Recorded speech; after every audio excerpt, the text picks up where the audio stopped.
The parable of the narrow door. Then Jesus went through the towns and villages, teaching as he made his way to Jerusalem. Someone asked him, "Lord, are only a few people going to be saved?" He said to them, "Make every effort to enter through the narrow door, because many, I tell you, will try to enter and will not be able to. Once the owner of the house gets up and closes the door, you will stand outside knocking and pleading, 'Sir, open the door for us.' But he will answer, 'I don't know you or where you come from.'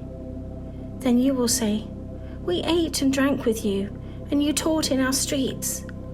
But he will reply, 'I don't know you or where you come from. Away from me, all you evildoers.' There will be weeping there and gnashing of teeth, when you see Abraham, Isaac, and Jacob, and all the prophets in the kingdom of God, but you yourselves are thrown out.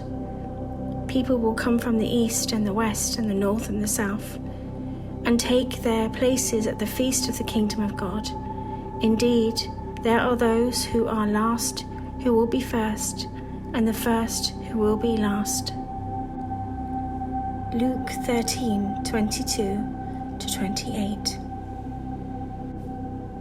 Salvation requires our urgent attention and great self-examination, great effort because the door is narrow. It requires our attention because the door is soon to be closed.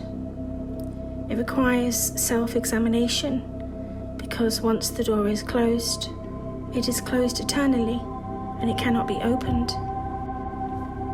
The parable of the narrow door involves a homeowner holding a banquet, and there is a narrow door, and that door is where the guests are supposed to enter. But the time comes, probably because it's about to start, that the host will get up and close the door, and eventually people will arrive, but the door is closed, and they've arrived late. And any homeowner or person of authority, when people just turn up who they don't know, would say, "Go away, I'm sorry, it started and I don't know you." It's quite simple, but Jesus is saying to us, please make every effort to get in on time, arrive. There's a sense of urgency. It's an appointed time, it's a pressing time, and it's very critical. The door in the Greek is thyra. It's a passage of entering a structure, a doorway or a gate. It's also connected to in the book of Genesis, where Noah built the ark and the rain started and the great flood started coming up from the deep, and people wouldn't listen, they wouldn't believe Noah, and they wouldn't get into the ark, and then he has to shut the door, it's too late.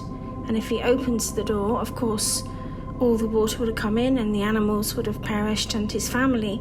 And it's a very similar thing here, going into the narrow door, coming into the ark of salvation through Jesus Christ, receiving him, believing him, having faith, receiving his redemption, his gift of life and forgiveness of sins. And when we do that, we are on the other side of the door, at the banquet, in the ark, in the great feast, which is to come, which is the marriage supper of the Lamb in the book of Revelation 19:20.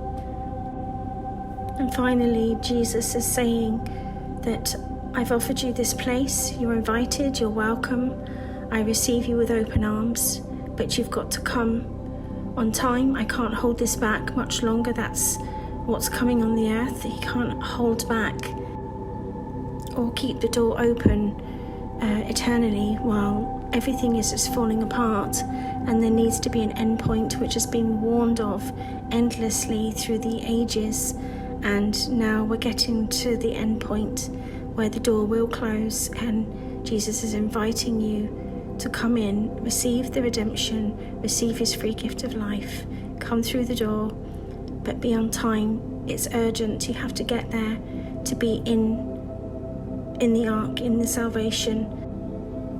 God is calling you, he's inviting you, he's commanding you.